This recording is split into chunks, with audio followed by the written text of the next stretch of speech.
Guys, ako'y nagbabalik at ipapanood ko sa inyo ang life cycle ng cockroach. Life cycle of the metamorphosis ng ipis. So, ipapanood ko sa inyo bakit importante ang ipis. So, eto, panoorin nyo. Welcome back sa Free Thinking Pinoy Channel. May ideya ka ba kung anong insekto ang lumalabas sa itlog na ito? Hindi ito gagamba, hindi rin ito tutubi, at lalong hindi ito mga alien galing sa ibang planeta. Sa maniwala ka man o hindi, ang mga insektong ito ay ipis. Hindi may tatanggi na ang mga ipis ang isa sa pinaka-kinaiinisang insekto ng sangkatauhan. Napakabaho kasi nito at sobrang liksi kung kumilos, kaya mapapatalon ka pag gumapang ito sa iyong balat. Ang tawag sa matinding takot sa ipis ay Katsaridaphobia. Kung meron kang Katsaridaphobia, malamang ay kinakabahan ka sa mga ganitong eksena. Marami ang may ayaw sa ipis dahil hindi natin nauunawaan ang kanilang pamumuhay. Alam mo ba na ang mga ipis ang isa sa pinaka-importanting insekto sa mundo? Kaya naman for today's video, aalamin natin kung paano magparami ang mga ipis. Totoo ba na kumakain ng papel ang ipis? Bakit mahirap silang patayin? At ano ang may tutulong ng ipis sa ating mga tao? Pero bago tayo magpatuloy, don't forget to click the subscribe button. Maraming salamat! Sa buong mundo, nagkalat ang 4,000 species ng ipis. Gaya na lamang ng emerald cockroach na matatagpuan sa China at Vietnam. Tinawag itong emerald dahil sa shell nitong makintab na kulay green. Ito naman ang Tereia regularis na mas kamukha pa ng ladybug kaysa sa kalahi nitong ipis. Matatagpuan lamang ang ipis na ito sa gubat ng India at Sri Lanka. Ito naman ang pinakamalaking uri ng ipis, ang Megaloblata. May haba ito na 3.8 inches at may timbang na 40 grams, halos kasing bigat ng mga hamster. Ang iba naman ay gumagawa ng ingay para takutin ang kanilang kalaban. Ito ang Madagascar hissing cockroach. Kahit isa lamang itong hamak na ipis, maraming tao ang natutuwang mag-alaga ng insektong ito. Dito sa Pilipinas, maraming uri ng native cockroaches ang pwede mong makita. Madalas sa mga wild ipis ay sa gubat at kuweba mo lang matatagpuan. Dito sa syudad, nagkalat ang mga pesteng ipis. Yan ay ang uri ng American cockroach. Ito ang species ng ipis na mabilis magparami sa tuwing sagana sa basura ang paligid. Tinawag silang American cockroach, ngunit ang mga ipis na ito ay native sa kontinente ng Africa. Nakarating lamang ang American cockroach sa Pilipinas noong dinala ito ng mga Espanyol noong 17th century lulan ng mga barko. Sa madaling salita, ang mga American cockroach ay hindi native sa Pilipinas at isa lamang itong dayuhan sa ating bansa. Kahit sila ay dayuhan lamang, dumami ng dumami ang kanilang populasyon sa buong Pilipinas. Isa sa nakakabilib na katangian ng mga ipis ay ang husay nila sa pagpaparami. Halos araw-araw kung maglabing-labing ang mga ipis. Pero ang mga babaeng ipis ay kaya pa rin magbuntis kahit walang lalaki. Kapag buntis na ang ipis, unti-unting nabubuo ang itlog sa kanilang tiyan. Sa paglipas ng 7 araw, mangingitlog ang babaeng ipis. Ang lahat ng kanyang itlog ay nakapasok sa loob ng bag na tinatawag na ootica. Ang isang ootica ay naglalaman ng 15 hanggang 18 piraso ng itlog. Kaya nitong mangitlog ng 2 beses sa bawat isang buwan. Ibig sabihin, sa isang taon, kaya nilang manganak ng hanggang 400 piraso. Inaabot ng 4 hanggang 6 na linggo ang mga itlog bago ito mapisa.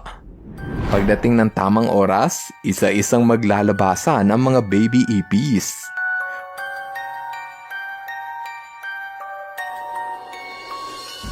Kulay puti ang kulay ng mga bagong silang na ipis at kinalaunan, unti-unting maingitim ang kanilang outer shell. Ang tawag sa kanila ay nymph at hindi pa sila matatawag na ganap na ipis. Wala pa kasi itong pakpak kaya hindi pa nila kayang lumipad. Isang beses sa isang buwan kung magpalit ng outer shell ang mga ipis. Ginagawa nila ito upang mas lumaki ang kanilang katawan. 16 na beses kung magpalit ng balat ang mga ipis. Sa pinakahuling beses na transformation ng ipis, ito na ang pagkakataon nila upang tubuan ng pakpak sa likod. Kulay puti ito ngunit maingitim din sila kinalaunan.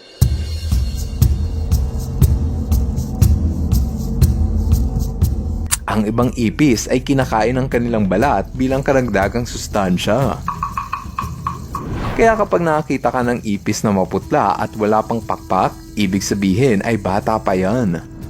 Kapag ganito naman ang itsura, ibig sabihin nasa 6 na taon na ang ipis. Sa panahon na maraming basura, mas mabilis dumami ang mga ipis. Ang mga ipis kasi ay hindi mapili sa pagkain.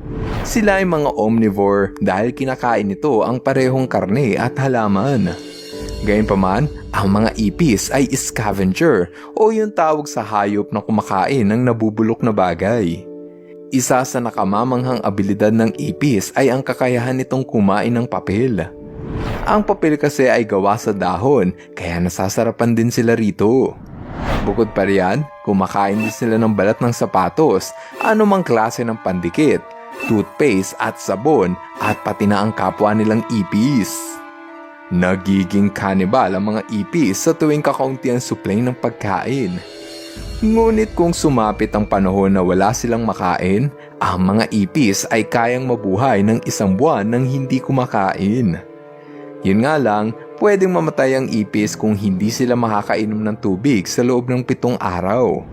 Ito ang dahilan kung bakit madalas mong makikita ang mga ipis sa mamasamasang lugar dahil gusto nila ang palaging uminom. Isa sa mga superpowers ng ipis ay ang napakahirap nitong patayin. Kaya kasi nitong mabuhay ng 1 linggo kahit wala na ang kanilang ulo. Kahit sa matinding radiation galing sa nuclear bomb, kaya itong indahin ng mga ipis. Napag-alaman sa munting eksperimento na hindi basta-bastang napipisa ang katawan ng ipis. Kaya kasi nitong mabuhay kahit daganan sila ng 1 kilo. Mahusay rin itong pumasok sa masisikip na butas. Dito sa video, makikita kung paano pinagkasya ng ipis ang kanyang katawan sa butas na 4 mm o halos 25% na mas maliit sa kanyang katawan. Mabilis rin tumakbo ang mga ipis. Kaya nitong abutin ang layo na 10 talampakan sa loob lang ng 1 segundo. Pagdating naman sa paglipad, hindi mahusay lumipad ang mga ipis. Hindi kasi sila katulad ng ibang insekto na kayang lumipad sa pataas na direksyon. Kung merong mang mahusay sa kanilang paglipad, yan ay ang husay manakot. Kahit sabihin mong nakakatakot ang ipis, masyado ka lang kasing judgmental. Kung tutuusin, mahalaga ang papel ng mga ipis para sa balancing ecosystem. Ang mga ipis kasi ay mahalagang pagkain sa ilang hayop gaya ng ibon at mga butiki. Kung walang mga ipis, maaaring mamatay rin ang ibang hayop na kumakain rito. Marami ding uri ng ipis ang matatawag na pollinator dahil tumutulong sila para maging prutas ang bulaklak. 1% lamang ng populasyon ng ipis ang namumuhay sa syudad kasama ng mga tao. Ibig sabihin, 99% ng mga ipis ay naninirahan sa lugar na malayo sa mga tao. Trabaho ng mga ipis ay ang kainin ang mga nabubulok na bagay gaya ng kahoy at halaman. Kinakain din nila ang mga nabubulok na karne. Kaya naman matatawag nating nature's janitor ang mga ipis dahil pinapanatili nilang malinis ang lugar sa pagkain ng mga bulok na bagay. Ang dumi o yung pupo ng ipis ay nagiging fertilizer para tumubo ang mga halaman. Pagkatapos mo mapanood ang bidyong ito, alam kong ayaw mo pa rin sa mga ipis. Pero ngayong marami ka nang natutunan tungkol sa kanila, sana ay ma-appreciate mo ang ipis dahil marami silang kayang gawin na hindi kaya ng mga tao. Ngayon, andito na tayo sa ating shoutout portion. Hello kay Arlene Niera Bugarin. Hello rin kay Amiel Charles at Yeshara Due. What's up kay Flint Harvey C. Pagaduan. Shoutout kay Rain, Jim Cyrus, Jim Well at Jim Carl Tabangkura.